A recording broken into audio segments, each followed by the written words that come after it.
할렐루야. 할렐루야. 네, 오늘도 이렇게 예배 자리에 나오신 모든 성도님들을 환영하고 축복합니다. 오늘 우리 하나님께서 우리 예배 가운데 함께 하실 줄로 믿습니다. 여러분 옆에 와 계신 줄로 믿습니다. 네, 여러분 옆에 또 하나님의 자녀가 와 계십니다. 우리 옆에 계신 분들에게요, 우리 환한 미소와 함께 참 잘 오셨습니다, 사랑합니다, 축복합니다, 우리 인사 나누시기 바랍니다. 네, 참 옆에 아름다운 분이 계시니까 좋죠? 네, 늘상 여러분들의 곁을 지켜주시는 분들입니다. 우리 보면은 왔던 자리에 앉기 때문에 주일마다 우리가 인사하며 같은 얼굴들을 봐요. 근데 같은 얼굴들을 보지만 또 한편으로는 늘상 그분이 여러분들의 곁을 지켜주시면서 또 여러분들을 위해서 기도하는 분이심을 기억하실 수 있기를 바랍니다. 자, 우리 이 16세기죠. 이 16세기에 보면 이 흑사병으로 인해서 유럽에 이 거대한 질병이 몰아쳐간 적이 있습니다. 한 2, 3년에 우리 짧은 기간이었지만 인구의 3분의 1이 그리고 죽음을 맞이하는 굉장히 큰 질병이었습니다. 그런데 이 흑사병이요, 한 번이 지나가고 난 다음 그 다음 2차 이 1600년대에 한 번 더 유행한 적이 있어요. 이때 보면 이때는 영국에서 시작이 됩니다. 그래서 런던에서만 이 몇 달 만에 10만 명이 생명을 잃어버리게 되는 그런 사건들이 일어나게 돼요. 시작은 어떻게 되냐면 영국에 있는 조지 바커스라는 양복 수성공이 있습니다. 이 수성공이 먼 발트해를 건너서 온 이 수포를 뜯으면서 시작이 돼요. 이 수포를 뜯는데 그 안에 눈에는 보이지 않아요. 이 벼룩이 눈에는 보이지 않지만 이 흑사병에 감염된 벼룩이 집안 곳곳으로 번져나가기 시작하면서 그 집이 감염이 되고 그리고 그 이웃들이 감염이 되고 런던 시내가 온통 이 흑사병으로 홍역을 앓게 되어지는 그런 사건들이 있었습니다. 근데 보면 이때 놀라운 일이 있어요. 어떤 일이 있냐면 한 여인이 남편을 잃었습니다. 6명의 자녀들을 잃었어요. 그런데 이 여인이 멀쩡한 거예요. 그냥 멀쩡한 겁니다. 그리고 수백 구의 시신을 묻어갔던 그 일꾼이 이 흑사병으로 홍역을 감염된 시신들을 땅에 묻어가면서도 자기는 멀쩡한 거예요. 아니, 특별한 약이 있는 것도 아니고 특별한 처방 조치가 있는 것도 아닌데 어떻게 그럼 이런 일들이 일어날 수가 있는가? 나중에 그 후손들의 DNA를 조사해 봤습니다. 그랬더니 그 부모에게 물려받은 유전자가 있는 거예요. 좋은 유전자가 있는 겁니다. 이 좋은 부모를 둔 덕에 그들은 목숨을 구제할 수가 있었던 것이죠. 우리는요, 혈통을 선택해서 낳을 수 없습니다. 우리의 부모를 선택해서 낳을 수는 없어요. 그러나 영적인 혈통은 다릅니다. 우리는 하나님의 은혜에 힘입어서 우리의 영적 혈통을 결정할 수가 있다라는 거예요. 우리가 예수 그리스도를 믿음으로 나의 구주, 나의 하나님으로 받아들이는 순간 예수 그리스도의 영이 우리 안에 임재케 되는 것입니다. 예수의 영이 우리 안에 임재하면 예수의 힘이 우리의 힘이 되는 거예요. 예수의 항체가 우리의 항체가 되는 것입니다. 우리의 힘으로는 죄를 이겨낼 수가 없어요. 우리의 힘으로는 죄와 싸워서 승리할 수 없습니다. 그러나 예수의 영이 우리 안에 임하시면 예수가 우리를 대신해서 싸우세요. 여전히 죄는 우리에게 영향력을 미칠 수 있겠지만은 우리를 죽일 수는 없다라는 겁니다.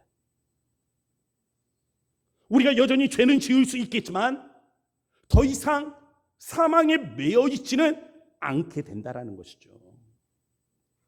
과거 뜨거운 은혜를 경험하신 분들이 있을 겁니다. 그럼에도 불구하고 영적 침체를 겪는 분들이 계실 거예요. 과거에는 막 뜨거웠는데 지금은 내가 믿나 안 믿나도 제대로 모르겠는 그런 분들이 계실 거예요. 그러나 스스로를 돌아보십시오. 자기를 돌아보세요. 우리가 영적 침체에 빠져 있다 할지라도 우리의 운명이 죽을 운명으로 바뀐 것은 아니라는 거예요. 왜 그렇습니까?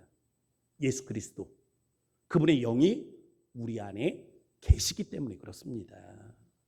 우리는 죄의 영향력 아래에서 허덕일 수 있어요. 그렇지만 죄에 의해서 지배를 받는 것은 아니라는 것이죠. 이미 예수님을 마음에 모셔드렸기 때문에 우리 몸에는 예수의 항체가 있다. 예수의 항체가 있기 때문에 우리는 죄를 능히 이겨낼 수 있다. 할렐루야. 오늘 본문에는요, 바로 이 정결 예식에 관한 규례가 담겨져 있습니다. 정결 예식을 제사장에게 이 명하면서 주어진 의무가 있어요. 그 첫 번째 의무는 성소가 더럽혀지지 않게 하는 것입니다. 그리고 두 번째는 이스라엘 백성을 죽음에서 해방시키는 거예요. 정결 예식이 무엇입니까? 정결 예식은 사망에서 생명으로 구해내라는 하나님의 거룩한 명령을 담고 있는 겁니다. 저는요, 오늘 이런 관점에서 오늘의 이 정결 예식을 한번 같이 말씀을 나누면서 풀어가 보려고 하는 겁니다. 첫 번째 말씀의 제목, 정결하게 하는 물, 이 붉은 암송아지의 제입니다. 붉은 암송아지의 제. 이 19장에 보면 등장하는 정결 예식이 있어요. 그런데 이 정결 예식이 담고 있는 특징이 있습니다. 특별한 특징이 있어요. 지금 여러분들 순서집 보면 세 가지 정도가 정리되어 있거든요. 그 첫 번째가 무엇입니까? 붉은 암송아지죠. 붉은 암송아지예요. 보통 속죄제를 드리게 되면 무엇으로 드리냐면 숫소예요. 숫소, 숫양, 숫염소를 드리게 됩니다. 뭐예요? 순놈이에요. 순놈. 순놈을 드린다고요. 속죄제로는 순놈을 드린다고요. 그런데 오늘 속죄제를 위해서 정결 예식을 행하는데 어떤 예물을 드리고 있어요? 흠없는 붉은 암송아지. 암송아지예요. 숫송아지를 드린다니까요. 순놈을 드린다니까요. 그런데 오늘은 정결 예식을 위해서 뭘 사용하고 있어요? 붉은 암송아지를 사용하고 있습니다. 이 암송아지는요, 암염소, 암양 이런 것들을 속죄제로 드리는 경우들이 있어요. 이때가 언제냐면 보통은 평민들을 위한 제사를 지낼 때입니다. 그럼 이런 전례들에 비춰서 보면 붉은 암송아지를 드리라 했다는 것은 뭐겠어요? 우리가 유추해 볼 수 있죠. 이것은 보통 사람, 우리 같은 이 보통 사람들을 위한 속죄의 제사를 위한 준비구나. 이걸 우리가 유추해 볼 수 있는 거예요. 또 두 번째 특징도 있습니다. 뭐냐면 백향목과 우슬초와 홍색실을 암송아지를 사르는 불 가운데 던지라는 명령입니다. 이 세 가지가 있죠. 백향목, 우슬초, 홍색실. 이게 뭔지 아세요? 이게 뭐냐면 문둥병자를 깨끗하게 할 때, 문둥병자들을 깨끗하게 할 때 사용하는 도구가 바로 이거예요. 백향목, 우슬초, 그리고 홍색실. 그걸 지금 어디에다 넣고 있어요? 붉은 암송아지를 태우는 그 불 가운데 던져 놓고 있는 겁니다. 부정을 깨끗게 하는 그러한 도구로 지금 사용하는 거죠. 우리의 삶에는 늘 부정함이 있어요. 이 부정한 삶을 어떻게 해야 됩니까? 정결하게 깨끗하게 해야 된다는 거예요. 정결함을 받아야 된다는 것입니다. 붉은 암송아지의 죄는 바로 이 일을 위해서 쓰이는 도구가 된다. 세 번째, 정결 예식이 가진 역설이 또 있어요. 어떤 역설이 있냐면 19장 전체가 정결 예식이거든요. 근데 이 정결 예식의 핵심이 뭡니까?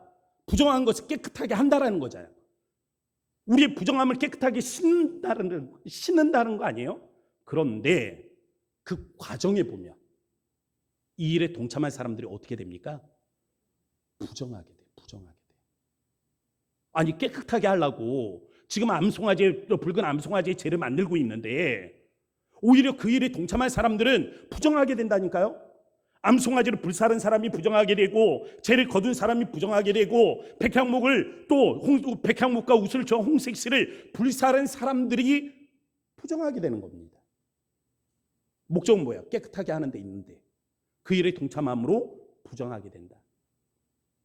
인간적인 한계를 나타내고 있죠. 사람으로서는 온전히 사람을 깨끗게 할 수가 없는 거예요. 그러니까 깨끗하게 하기 위해서 정결 예식에 오히려 참여를 하는데 그 정결 예식에 참여하는 사람들이 부정함을 입는 거죠. 인간이 가지고 있는 한계를 드러내고 있는 것입니다. 두 번째 말씀의 제목, 정결하게 하라.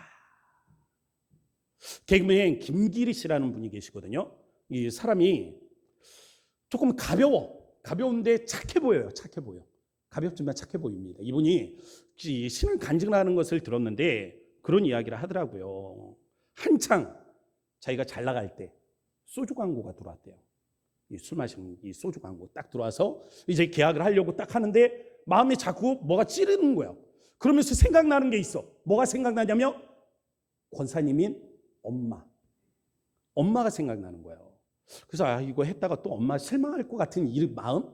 그래가지고 엄마한테 한번 전화를 해본 거죠. 엄마, 나 이거 소주 광고가 들어왔는데 나 이거 해도 괜찮을까?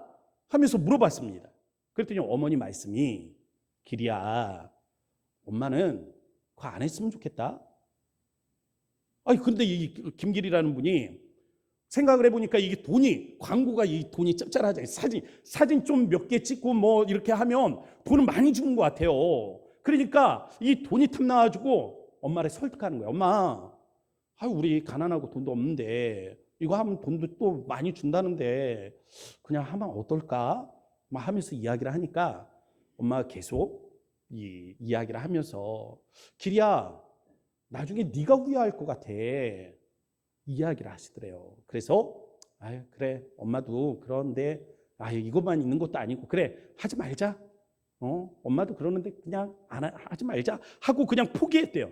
그렇게 해서 포기했는데 그 뒤로 7년입니다. 7년은 후회하며 살았대요. 집을 이사하려고 보면 집값이, 보증금이 올라가는 거야. 돈이 없어. 돈이 없을 때 뭐가 생각나겠어요? 그때 그 광고. 그때 그 광고 찍었으면 이 돈 걱정하지도 않는데. 차를 바꾸려고 보니까 그때마다 돈이 필요한 거야. 돈이 필요할 때마다 뭐가 생각나요? 그때 그 광고가 생각나는 거예요. 그러다가 하나님을 인격적으로 만나는 체험이 있었어요. 그리고 하나님을 만나고 보니까 그때 내가 그거 안 하기를 잘했구나, 이 생각이 갑자기 들더래요. 그러면서 엄마에게 전화해서, 엄마, 그때 나 말려줘서 고마워요 라고 이야기를 했답니다. 이분이요, 모태신앙이에요. 그래서 어려서부터 교회를 열심히 다녔답니다. 먼 일이 있어도 교회를 빠지지 않고 열심히 다녔대요. 그래서 어른이 돼서도 왠지 교회를 꼭 가야만 할 것 같고 해서 열심히 다녔대요. 그런데 인격적으로 하나님을 만나기 전, 그러니까 어려서부터 하나님을 만나기 이전, 이 사이, 그때 연예인이 된 거예요. 그러고 보니까 막 화려한 세상적인 문화들이 눈에 띄는 거죠. 그래서 토요일이면 나이트에 가서 술 마시고 춤추고 신나게 놀다가 그 다음날, 술에 취해서 잤는데도 이게 주일날 아침이 되면 그렇게 잠이 깨더래요. 그럼 또 일어나서 가까이에 있는 교회 가서 예배를 드리고 그러고 왔답니다. 그러면서 그 자리에서 그런 기도가 나오더래요. 하나님, 나 여기서 조금만 더 놀다 갈게요. 나 여기서 조금만 더 놀다가 하나님께로 돌아갈게요. 이 기도가 나오더라는 거예요. 간증을 할 때 이분이 뭐라 하는지 아세요? 자기가 지금 생각해 보면 너무 무섭대. 너무 무섭대. 자기가 그때 뭐라고 기도한지 이제 알겠대. 하나님, 내가 이 죄 가운데 조금만 더 머물러 있다 하나님 앞에 돌아가겠습니다. 지금 이 기도를 하고 있는 거잖아요. 죄를 죄인 줄 알면서 거기에 거하기를 지금 원하고 있는 거잖아요. 그 기도를 하고 있던 자기를 생각을 해보니까 하나님 앞에 끔찍하더라는 거예요. 오늘날 많은 그리스도인들이 이중적 삶을 사는 경우들이 많습니다. 하나님과 그리고 세상, 이 둘을 저울질하면서 거기에서 그냥 머뭇머뭇하는 거죠. 주일에는 교회 와서 예배 드리지만 또 한 주간은 세상이 젖어서 사는 그러한 이중적인 모습들, 양다리를 걸치고 있는 모습들, 바로 그런 이들에게 오늘 이 정결 의식은요, 이런 사람들에게 교훈을 하고 있는 겁니다. 영적 교훈을 전달하고 있는 거예요. 그 영적 교훈이 무엇입니까? 첫 번째는 이스라엘은 정결한 공동체가 되어야 한다라는 것입니다. 하나님은 거룩한 분이세요. 그렇기 때문에 우리가 하나님 앞에 나아가려면 어때야 됩니까? 거룩해야 되는 거예요. 정결해야 되는 것입니다. 이 일은 계속적으로 하나님과의 우리가 관계를 가지려면, 하나님과 사귐을 누리려면 우리가 더욱더 이 정결한 모습으로 하나님 앞에 나아가야 되는 것이죠. 여기서 중요한 것이 무엇입니까? 정결함이에요. 하나님과의 관계에 있어서 중요한 것은 정결함입니다. 하나님이 나도 거룩하니 너희도 거룩하라 말씀하셨잖아요. 오늘 우리는 스스로를 정결하기 위해서 붉은 암송아지의 잿물을 마실 수가 없어요. 왜? 없잖아요. 없잖아요. 저도 없어요. 못 드려. 그런데 마실 수도 없지만 마실 필요도 없다라는 것을 아셔야 됩니다. 왜 우리가 마실 필요가 없습니까? 하나님은 우리의 예배 가운데 바로 이 정결 의식을 포함해 놓으셨단 말이에요. 이 예배 가운데 무엇이 있습니까? 죄의 고백이 있는 거죠. 회개하는 순간들이 있는 겁니다. 이 예배 가운데 뭐가 있는 거예요? 사죄의 은총이 있는 거예요. 성경 우리에게 말합니다. 만약 우리가 우리 죄를 자백하면 그는 미쁘고 의로우사 우리 죄를 사하시며 우리를 모든 불의에서 뭐 하신다고요? 깨끗게 하실 것이요. 우리를 정결하게 하는 것입니다. 바로 그 정결 의식을 하나님은 이 예배 가운데 포함시켜 놓으신 거예요. 또한 정결 의식에 담겨져 있는 영적인 교훈은 죄가 정결함을 파괴한다라는 것입니다. 죄로 말미암은 부정은요, 하나님을 섬기고 사는 데 있어서 심각한 장애들을 일으킵니다. 11절 말씀에 보면 뭐가 있냐면 시체를 만진 자, 이 시체를 만진 자들이 어떻게 됩니까? 부정하게 되는 거예요. 왜 부정하게 돼요? 부정한 것을 만지면 부정하게 된다는 것은 죄가 가지고 있는 뭐예요? 전염성을 이야기하고 있는 것입니다. 그래서 바울은 악은 어떤 모양이라도 버리라 했어요. 그냥 악한 것 자체뿐만이 아니라 그것이 그러한 모양을 지니고 있어도 그냥 피하라 라고 강하게 명령하고 있는 겁니다. 더불어서 음행을 피하라 그랬어요. 음행을 피하다. 피하다라는 이 단어가 헬라어로 뭐냐면요, 퓨고라는 단어예요. 퓨고. 이 퓨고가 무슨 뜻이냐면 달아나라는 것입니다. 그 자리에서 떠나라, 달아나라. 뭐예요? 음행이 있는 장소에서 달아나라, 도망가라, 떠나가라. 죄악의 자리에 머물지 말고 그곳에서 떠나라. 이런 의미를 가지고 있는 겁니다. 가만히 보면은요, 다 처음이 어렵습니다. 거짓말? 언제가 제일 어려웠어요? 처음에가 어려웠어요. 해보세요. 처음이 어려워. 두 번째는요, 용기도 생깁니다. 세 번째는 뻔뻔해져요. 네 번째는 그게 사실인 줄 알아. 다섯 번째는 지면은 죽을 것 같아서 우기게 돼요. 마찬가지죠. 도둑질도 마찬가지입니다.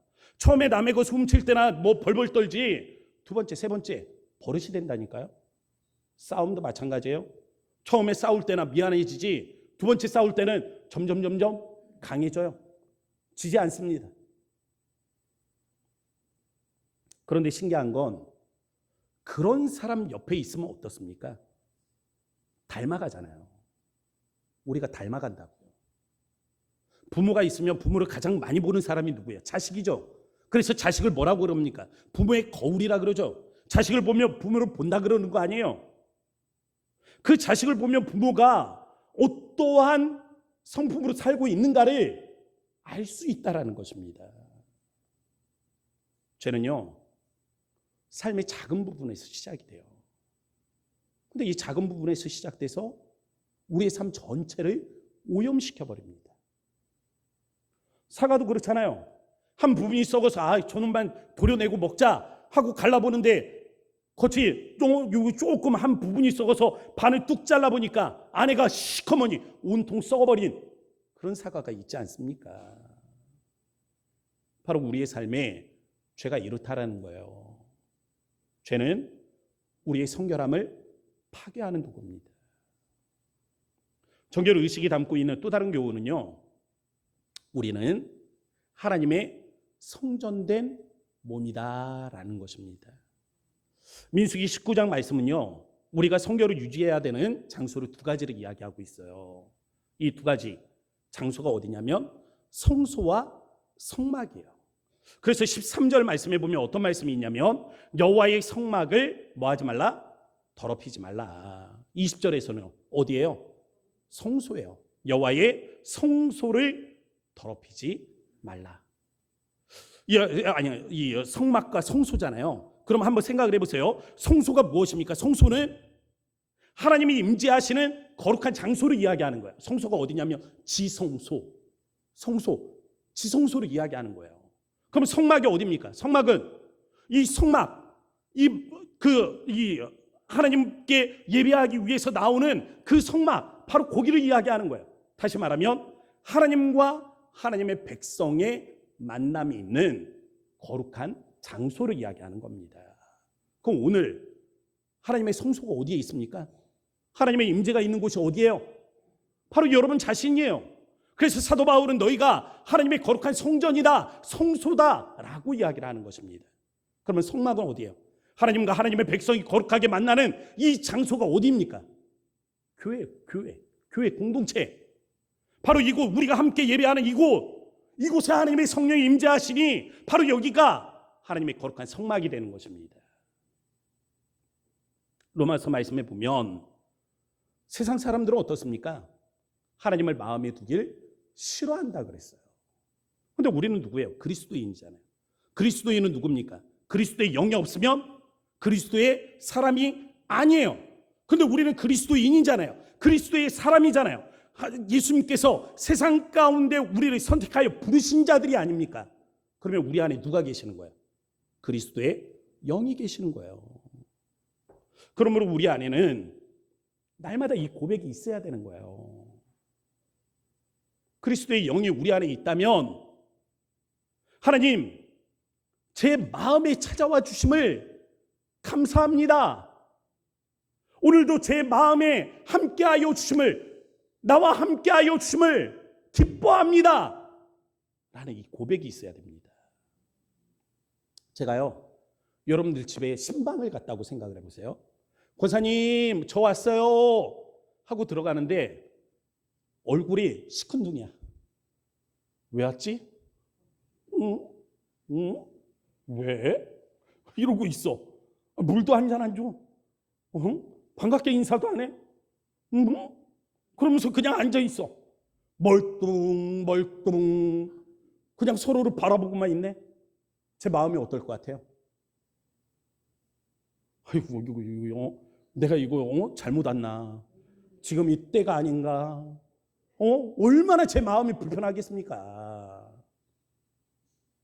근데 우리 안에 누가 계시다고요? 그리스도의 영, 성령님이 계시다고요. 근데 성령님이 계시는데 기쁘지가 않아. 내가 기뻐하지 않아. 그럼 내 안에 계신 성령님이 어떤 마음이시겠어요? 얼마나 힘드시겠어요. 사랑하는 성도 여러분, 아침마다 일어나서 우리가 한 번은 고백합시다. 성령님, 오늘도 나의 삶에 찾아와 주심을 감사합니다. 기뻐합니다. 꼭 하루의 아침, 점심 때는 못해요. 까먹어. 아침에는 꼭 한번 고백하세요. 이런 고백이 필요합니다. 이게 바로 성전된 몸으로 살아가는 그리스도인이에요. 세 번째 말씀의 제목은 정결하게 하는 피. 자, 여기가 오늘 이제 핵심이에요. 신약의 히브리서 말씀은 구약을 신약의 모형으로 이해를 합니다. 그래서 시내산에서 있었던 첫 번째 언약이 있죠. 이걸 무엇의 이 모형으로 바라보는 거예요? 새 언약. 새 언약이 뭐야? 신약. 신약의 모형은 구약. 구약은 어디에 있어요? 시내산의 첫 번째 언약에 있다고요. 그렇게 해석을 합니다. 그럼 구약의 성막이 있잖아요. 이 구약의 성막이 있고 성막에서 드려지는 제사가 있단 말이에요. 그럼 이 제사는 무엇의 모형이에요? 예수 그리스도의 대속의 모형인 것입니다. 그럼 오늘 우리가 뭘 봤어요? 붉은 암송아지에 정결케 하는 물이에요. 이 잿물, 정결케 하는 잿물이에요. 이 정결케 하는 잿물은 어떤 것의 모형이라고 부를 수 있겠어요? 예수님의 보혈의 피. 히브리서 말씀에 이렇게 해석을 하고 있다고요. 한번 보세요. 히브리서 9장 13절과 14절 말씀, 우리 화면을 보고 한번 함께 읽어보도록 하겠습니다. 다 같이 읽습니다. 시작. 염소와 황소의 피와 및 암송아지의 죄를 부정한 자에게 뿌려 그 육체를 정결하게 하여 거룩하게 하거든 하물며 영원하신 성령으로 말미암아 흠없는 자기를 하나님께 드린 그리스도의 피가 어찌 너희 양심을 죽은 행실에서 깨끗하게 하고 살아계신 하나님을 섬기게 하지 못하겠느냐. 아멘. 모형이 있단 말이에요. 모형, 그림자 같은 거죠. 이 모형이 있는데 여러분, 모형이 실체, 이 모형이 있으면 실체가 있잖아요. 그림자가 있으면 실체가 있는 거 아닙니까? 제 그림자가 있단 말이에요. 그럼 뭐가 있어요? 전동현 목사가 있는 거잖아요. 그럼 한번 생각을 해보세요. 그림자가 아름답습니까? 전동현 목사가 아름답습니까? 빨리 대답이 안 나와요? 그러면 그림자가 능력이 있어요? 전동현 목사가 능력이 있어요? 그래요. 그림자는 이 주보 한 장 못 듭니다. 근데 저는 들 수 있잖아요. 왜? 저는 실체니까. 힘이 있다고요. 실체에는 무엇이 있습니까? 아름다움이 있어요. 힘이 있어요. 능력이 있어요. 영광이 있습니다. 이거예요, 이거. 모형은 가히 담지 못하는 놀라움을 누가 가지고 있는 거예요? 실체가 가지고 있는 겁니다. 구약의 제사는 모형이라 그랬어요. 예수 그리스도의 대속은 실체라 그랬습니다. 그래서 구약의 제사는 계속 되었지만 예수님은 단번에 한 번의 죽으심으로 우리의 모든 죄악을 사하여 주신 것입니다. 우리가 예수님의 대속의 사역을 믿는 순간 예수님의 보혈의 피가 우리의 마음을 어떻게 하는 거예요? 정결케 하시는 것입니다. 깨끗게 하시는 거예요. 대속의 은혜로 하나님과 우리 사이에 막힌 담을 허물어내시는 것입니다. 그러므로 이 실체에는 자유함이 있어요. 영적 자유함이 있는 것입니다. 한번 물어볼게요. 오늘 여러분들이 이 예배 가운데 나왔습니다. 예배를 드리고 돌아가면서 아마 많은 분들이 그럴 거예요. 이 영적 자유함을 누리고 있는가? 라고 물어볼 때 이 예배가 우리에게 자유함을 주고 있는가? 라는 이 질문에 퀘스천 마크를 붙이시는 많은 분들이 계십니다. 세상의 모든 근심, 세상의 모든 걱정, 염려 가지고 왔습니다. 그러면 우리가 예배를 마치고 돌아갈 때는 우리가 정말 이 믿음으로 하나님을 만난다면 이 모든 세상의 짐들을 주님 앞에 맡겨드리고 돌아가야 되는 거잖아요.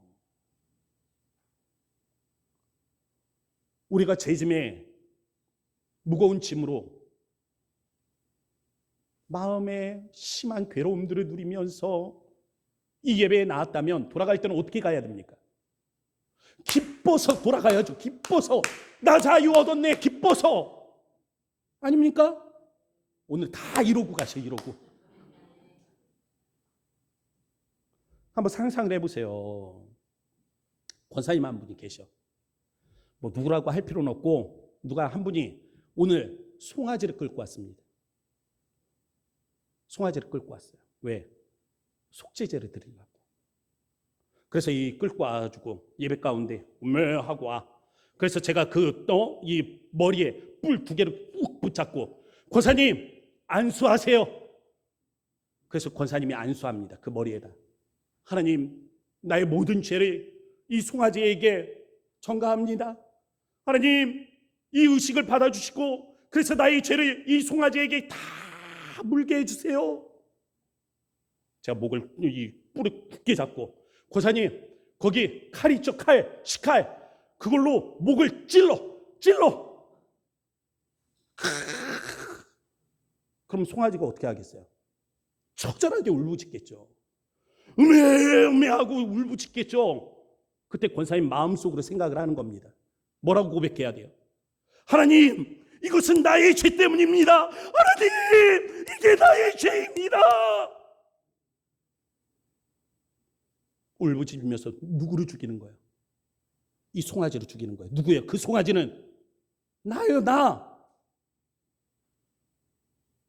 바로 나예요. 이게 속죄제라고요.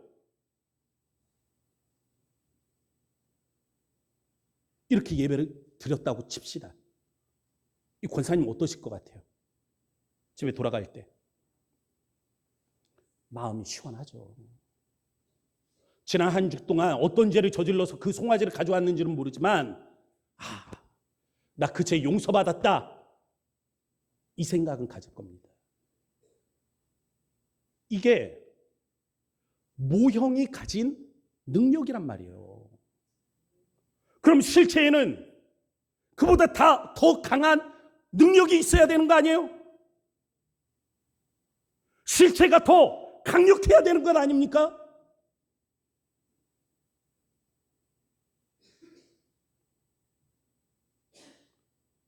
왜 우리가 실체이신 예수 그리스도를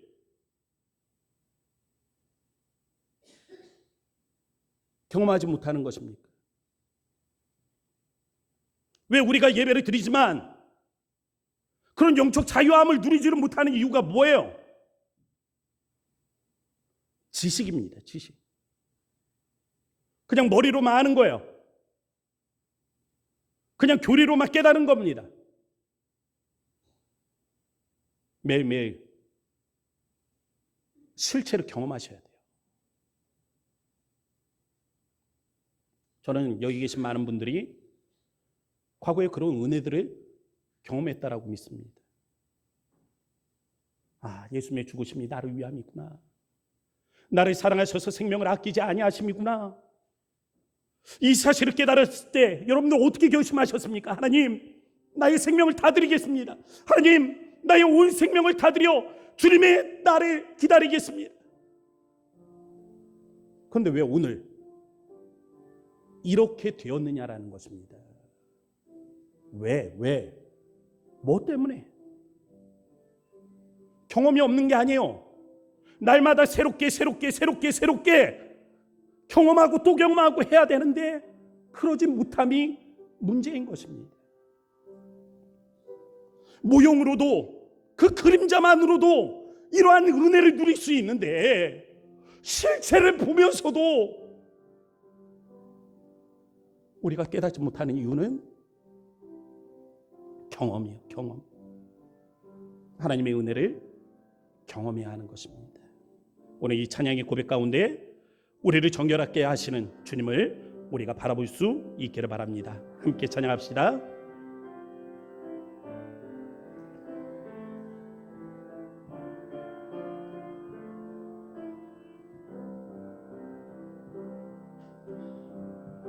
은혜로 만들어가네, 은혜로만 선다네. 우리의 노력이 아닌 어린 양의 보혈로 그분의 임재 가운데 오라 하시네. 우리를 부르신 그곳 은혜로 들어가네. 주님의 그 은혜 범죄한 우리가 어찌 서리요.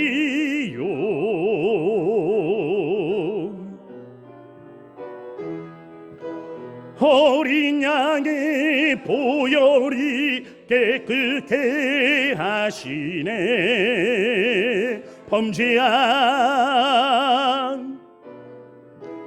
범죄한 우리가 어찌 서리요.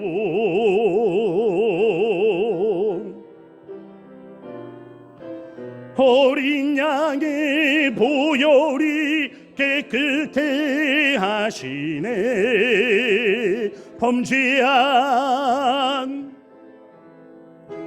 범죄한 우리가 오직 소리요.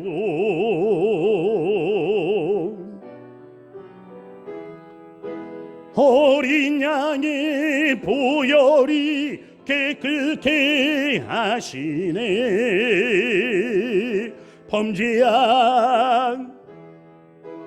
범죄한 우리가 오직 소리요.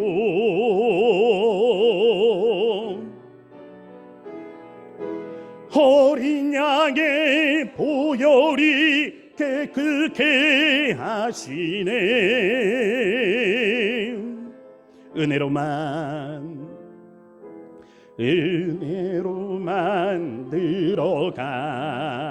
들어가네. 은혜로만 선다네. 우리의 노력이 아닌 어린 양의 보혈로 그 은혜 임재 가운데 오라 하시네. 우리를 부르신 그곳 은혜로 들어가네. 주님의 그 은혜. 사랑하는 성도 여러분, 이 시간에 우리가 함께 기도하도록 합시다. 주님, 우리가 실체가 되시는 예수 그리스도를 바라보면서 하나님, 우리가 우리를 정욕케 하시는 주의 은혜를 누리기를 원합니다. 우리가 이 예배를 통하여 영적 자유함을 누리기를 원하오니 하나님은 죄악과 하나님 우리의 삶의 모든 근심과 걱정과 염려들을 주님 앞에 내려놓고 하나님 이 시간에 우리를 자유케 하시는 주의 은혜를 경험할 수 있도록 하나님 우리의 마음에 주의 영을 충만히 부어 주옵소서. 우리 주의 이름 한 번으로 짓고 간절한 마음으로 기도하겠습니다. 주여, 아버지 하나님, 그렇습니다. 우리가 주님 앞에 하나님이 나와 아버지 오늘의 하나님 우리가 하나님의 예배하니 하나님 이 시간 하나님을 주님 앞에 하나님 올려드립니다. 우리 하나님 예배를 통하여 하나님은 살아계신 하나님을 우리가 하나님을 영적으로 바라볼 수 있는 하나님 은혜와 아버지 하나님의 기쁨들이 하나님 우리 앞에 하나님 함께하도록 아버지 우리 하나님 마음에 하나님 주의 은혜를 부으시고 아버지 이곳에 하나님이 역사하시는 아버지 하나님 우리가 하나님 바라보며 주의 하나님 은혜들 하나님을 누리기를 원하오니 아버지 우리가 하나님의 영적 자유와 아버지 우리 하나님을 통하여 하나님 은혜를 부으시는 주의 하나님 은혜들을 바라보며 아버지 영적 실체가 되시는 아버지 우리 하나님 주님을 바라보며 아버지 우리의 마음에 아버지 이런 하나님의 기쁨과 아버지 이 자유함을 회복할 수 있는 은혜가 하나님 함께 하도록 인도하여 주옵소서. 삶의 하나님 어떠한 문제들이 우리 하나님 마음을 괴롭힌다 할지라도 아버지 우리가 실체가 되시는 주님을 하나님 만났으니 아버지 우리가 믿음의 용기를 누리게 하시며 아버지 이런 하나님의 길이 하나님의 소망을 가지고 아버지 이 땅 가운데 하나님이 나아갈 수 있도록 인도하소서. 걸어가신 아버지 하나님 감사합니다. 오늘 우리에게 주신 말씀을 따라 하나님 우리가 이 예배의 장소에서 하나님 주께서 우리를 정결케 하심을 믿음으로 바라보기를 원합니다.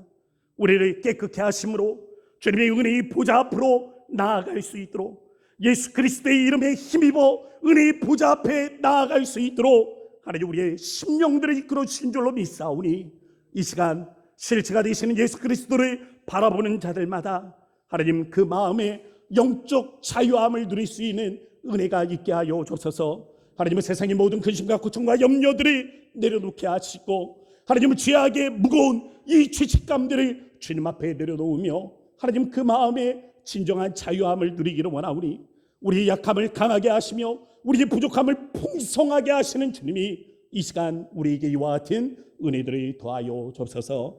역사하시는 예수님의 이름으로 감사하며 기도합니다. 아멘.